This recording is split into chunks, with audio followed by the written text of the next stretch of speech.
Hello ladies and gentlemen, Nick here and welcome to my review of Doctor Who Death Comes to Time, the first of the 4 Doctor Who BBCi webcasts. In this one's case, audio with a BBC radio play.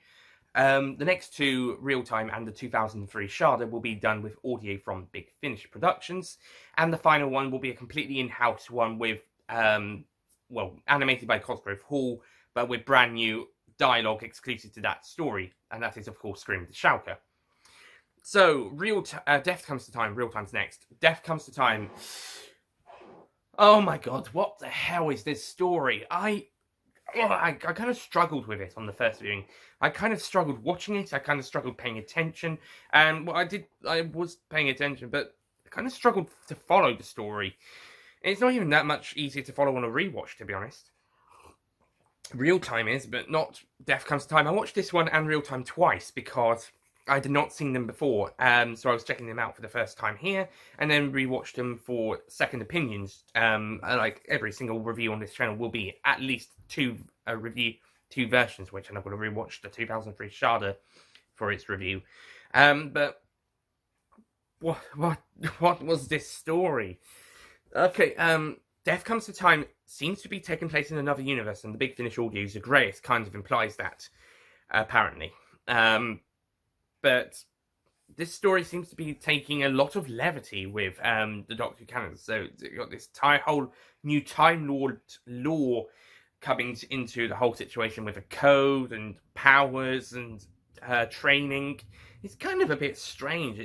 It would be a nice new take on Time Lord lore if it was actually canon, but this story is even less canon than Dimensions in Time due to, well, the ending, I guess. Okay, after an introduction, a prologue audio by, I think it's John Coleshaw's character. I swear it's John Coleshaw's character, I'm not quite sure, but the guy who goes on to train Ace throughout the story to be a Time Lord, basically picking up where the Doctor left off. We see this. I'm not gonna sugarcoat it.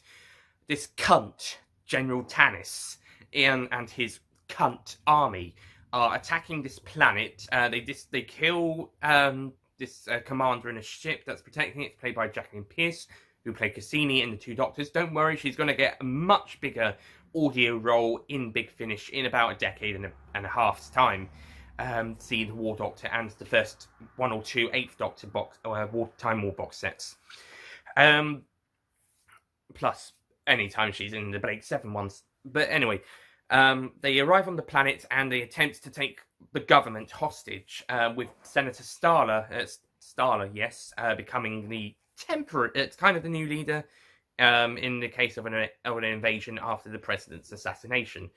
However, the Doctor and his new companion, Antimony, turn up to rescue them. The Doctor, of course, played by Sylvester McCoy in this story, so it's the 7th Doctor. And Antimony is played by Kevin Eldon, who will go on to be Ribbons in It Takes You Away in 2018.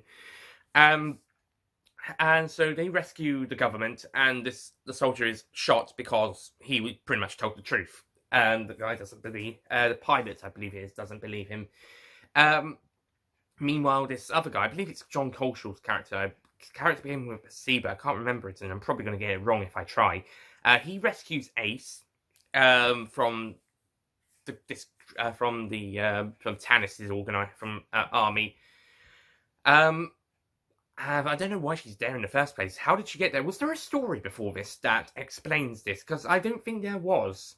But Ace is here. She's a prisoner, and the guy rescues her and just teaches her to be a Time Lord throughout the 5-part story. This is technically 5 parts. It's 5 episodes, although episodes 2 to 5 were kind of split into 3 parts for release. So it's technically actually 13 episodes. The first one is one long 25-minute episode. The other 12 are split to be 10 to 25 minute mini episodes that form a 25 to 45 minute installment. Honestly, I wouldn't mind this being 13 parts if it meant we could have a little bit of a break, but it's actually 4 big ones.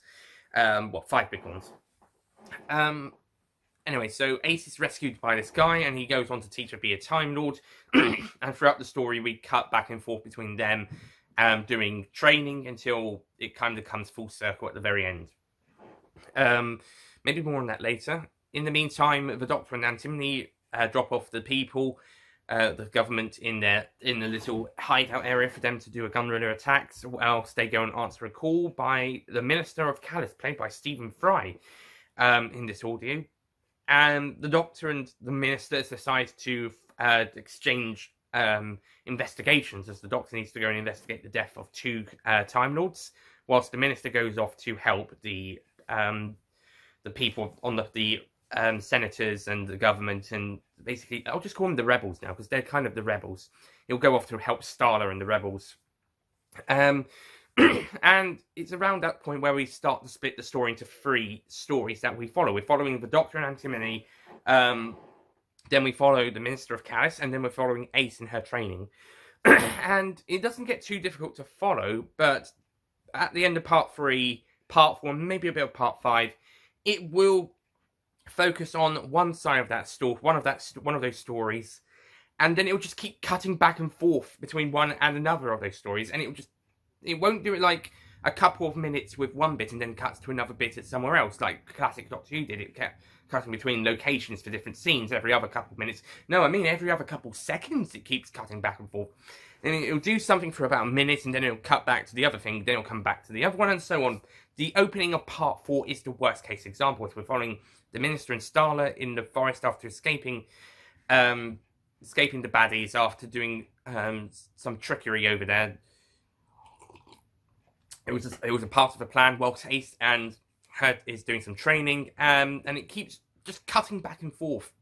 Just so much. Just focus on one story for 5 minutes, then focus on the other one for about 5 minutes, then focus on the first one for another 2 or 3 minutes, then focus on the other one for another 2 or 3 minutes. Part 4 probably has one of the worst openings of a Doctor Who episode, to be honest. And what's worse is that there was a cliffhanger at the end of part 3, but they don't resolve that cliffhanger until about 14-15 minutes in. And even then, they recap the end of that episode as well, like, again, a classic Doctor Who episode. But it's about a quarter of an hour in. And also, the Doctor and Antimony get hardly anything to do in part 4, apart from, in Antimony's case, die. Oh yeah, he dies in part 4. And then the Doctor, after that, disappears and doesn't come back till the start of part 5. And even then, we have to deal with a lot of Ace stuff before that. I'm fine with the story focusing on Ace and the Minister and company, but when the Doctor, the main character, gets omitted from... when he only gets a scene in this one episode, it kind of feels a bit pointless. And then he kind of disappears for another bit of a while. Anyway, but plot-wise, the Doctor and Antimony solve some murders with a guy who turns out to be working for UNIT.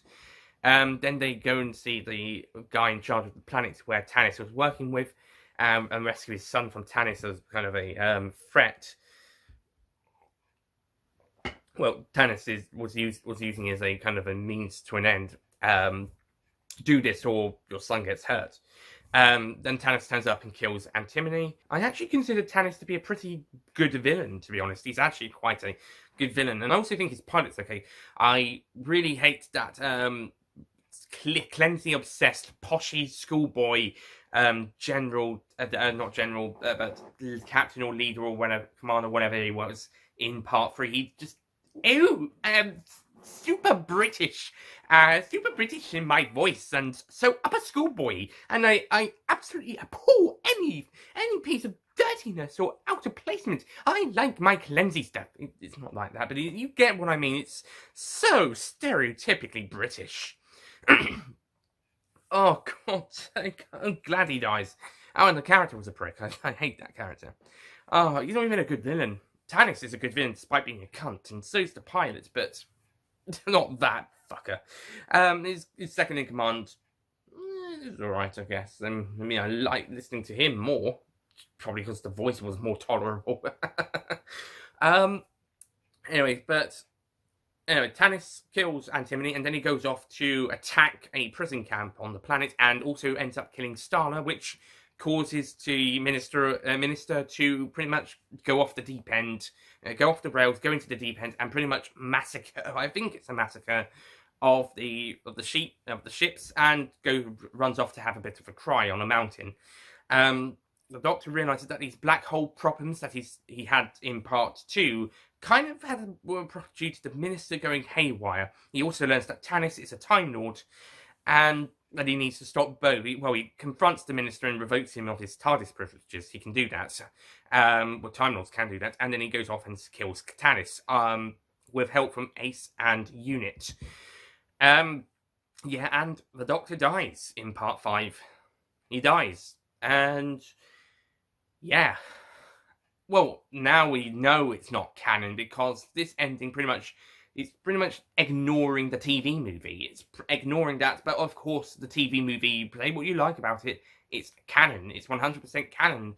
Sylvester McCoy regenerates into Paul McGann, and then later down the line you get the new series, which continues from the TV movie. You get references to the 7th and 8th Doctors as the predecessors to the 9th and 10th Doctors. Human nature, when they're all on the drawings, and then again in the next Doctor, are the best proof of this.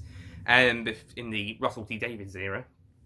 And then, of course, you have Stephen Moffat's era, reminding you every other couple of episodes. So, yeah, Death Comes to Time. Not canon because it kills the Doctor. But, of course, we know that the Doctor made it to at least another life by this time. In fact, at this point in time, 2001 to 2002, Big Finish were making 8th Doctor audios. Those are more canon than this. Again, the Greys would say it's an alternative timeline. Okay, but my god, this story is so boring. I mean, there's quite a bit of good stuff. Part 2 takes a massive change in tone and change in shift. It kind of felt a bit out of place on the first viewing, but I kind of enjoyed it. It was kind of a murder mystery story with these vampire creatures, not the same ones from State of Decay, nor from Vampires of Venice, but these other kind of ones. One of them's an assassin, and the other one's his associate, I guess, who... one of the assassins just kills the 2 Time Lords and tries and grab some food when he's interrupted. The other one goes around just killing humans because... It makes a display out of it, and yeah, this is actually a pretty fun and interesting story. I do have to say, on the YouTube videos I was watching, the very start of part 3 is on at the very end of part 2's video, so I do have to mention to the channel doing that one that... very start part 3 caught on the very end of part 2 on that video. That's just something to be aware of. If you want to give a break between parts 2 and 3, then pause the video just before the last minute or two, just after the part 2 credits, before the video ends. Come back and then watch the very last couple of seconds of that video. It's about a minute or two, and then you can start part 3 with no problem. Okay. It's at the start of part 2, the police guy reveals that he works for Unit, and we see him again in part 5. It's also quite fun that Ace meets her jailer from part 1 in part 5, as he's banished to the place that she goes to complete a mission that, well, it's a test that everybody fails. Not sure what the point of it is then. But I don't know, the story just doesn't really work so well. I just really don't like it. Parts 3 and 4 just drag and go on forever. And part 4, as I mentioned, the opening, the first quarter of an hour, or at least before the resolution to the cliffhanger of part 3, and the recap out of the final scene. Oh god, just focus on Ace getting training, and or the Minister and Starla doing stuff, and Starla's getting a romantic development together. Focus on one or the other for a couple of minutes, then go to the other one, and then go back and forth gradually. At least when classic Doctor Who kept cutting back and forth between scenes, when they could have easily been stitched together. I think Snake Dance, they do a bit where they're in the TARDIS, then it cuts to a bit on the planet, and then back to the TARDIS and so forth. At least they have enough time between them, and the edits don't feel disjointed. If this was the radio play version, I'm just taking a look at the visual version. If this was the radio play version, this would be even worse. Maybe the edits were a little bit more cut down for the visual one, but if this was the radio play version, this would be even worse. Big Finish wouldn't get caught dead doing such a thing. Thank goodness. So yeah, it's even worse on a radio play level if we're talking in this sense. But it doesn't work. Keep cutting back and forth every other couple of seconds. If you know what I mean. Just focus on one for a few minutes. Focus on Ace training for a few minutes. Focus on the Minister and Starla for a few minutes. And yeah, just sort them out. You don't have to give them an entire 7 or so minutes to each other. You can cut in between for a few minutes, but you don't have to go all out. You don't have to go every other couple of seconds. Focus on one for a few minutes, then the other, and then go back to the other one without being too quick. And then back to the second one, and then go on to the Doctor. Just easier. In fact, the Minister stuff with Starla isn't even the most interesting. You could cut most of that out, and it would still be okay. The Ace stuff isn't that much interesting, but it's important for her training story. But with the Minister and Starla, you could cut most of it out, and you wouldn't lose much of their character or character development or their story. Oh boy. Acting wise, McCoy and Sophie Aldred do amazing jobs as ever. Stephen Fry is amazing as the Minister. John Culshaw's great as his characters. Nicholas Courtney gets to return as the Brigadier. And yeah, Part 5 was also a pretty cool episode. And Nicholas Courtney's return, oh, that was amazing. Well, the Brigadier, I should say. The Brigadier's appearance, that was amazing. There's also the actors doing the new characters. Tanis, actors doing good as the pilot. Oh yeah, in Part 5, I just remembered there's this guy who goes, man, like a typical American hippie. Actually, that's offensive to a typical American hippies. They don't even do that all the time. This guy's a very bad stereotype of an American. Man! Oh, shit. Anyway, what's her? Back to actors. Starla, I think she's a good character. The actress is kind of a little bit high-pitched, but okay. Usually, I still like listening to her, even though she's a bit high-pitched. Kevin Eldon does a great job as Antimony, and I wish he had at least gotten into Part 5 before he died. Same for Starla, but I think in both cases, they do work for the story purposes of them dying in Part 4. It's only maybe if Antimony had a bit more to do in Part 4, maybe it would have been okay. At least Starla got stuff to do in Part 4. Some of it could have been cut out, but she got stuff to do mostly. The vampires in Part 2 are pretty cool. Pretty good villains, and the actors do a good job there. What was it? It was the police officer who turned out to be a unit soldier. He was great. His Guts for Garters line in Part 2 was pretty funny, although it does become a little bit annoying in Part 3 when he has to repeat himself. And pilot's alright. The President's okay. Jacqueline Pierce gets a nice cameo at the start, even though she pretty much dies. There was this poshy schoolboy one who I talked about earlier. Don't like him. Didn't really like the actor's impression, voice performance. I think that's pretty much it. I don't really have much more to say. I think Death Comes to Time is it's about 3 hours. I think I calculate it to be about 3 hours.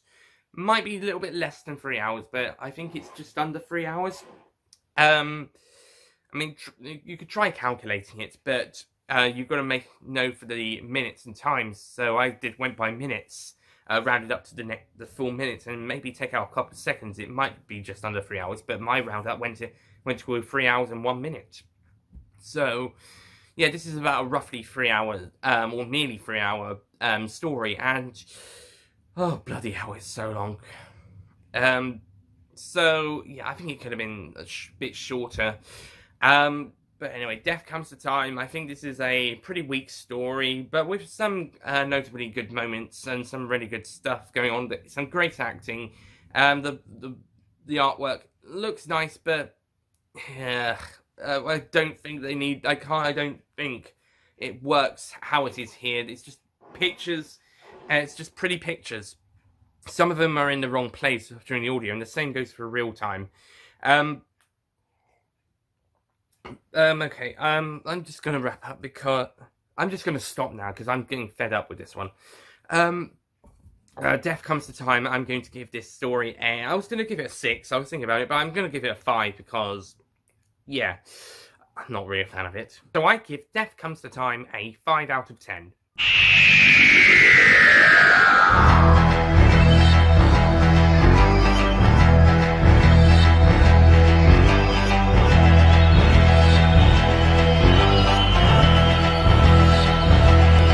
Bit of a disappointment. Thankfully, the story is not canon. At least it's even less canon than Dimensions in Time for those who don't consider canon. That's canon. Thankfully, TV movie, a far superior Doctor Who story, debatably in people's cases, is more canon than this. So yeah, thank God. Anyway, that's it from me. Thank you for watching. Next time will be another Doctor Who webcast, real time, with the same animation, I believe. That's it from me. I'll see you guys next time. Goodbye.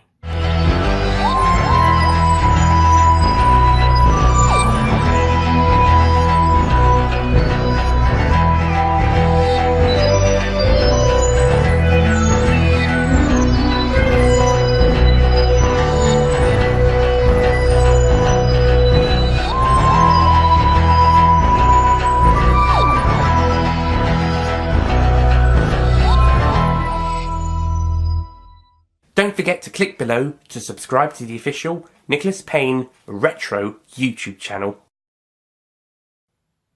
And Antimony, played by Future Ribbons, Kevin. And Antimony is played by Future Ribbons from It Takes You Away, Kevin. And Antimony is played by Future Ribbons in It Takes You Away, Kevin Elder. The other ones are kind of split between 10 to 20, 25 minutes episodes. Part 4's opening is probably one of the worst openings of a Doctor Who story, just for that. Actually, I think his pilot's also pretty decent. It's pretty okay. So you might want to check that out. So you might want to talk. So yeah, Big Finish. They wouldn't get caught dead doing this. Big Finish are professionals. In fact, those bits aren't even the most enjoyable. They're not even the best. So I give real time. No, wrong one.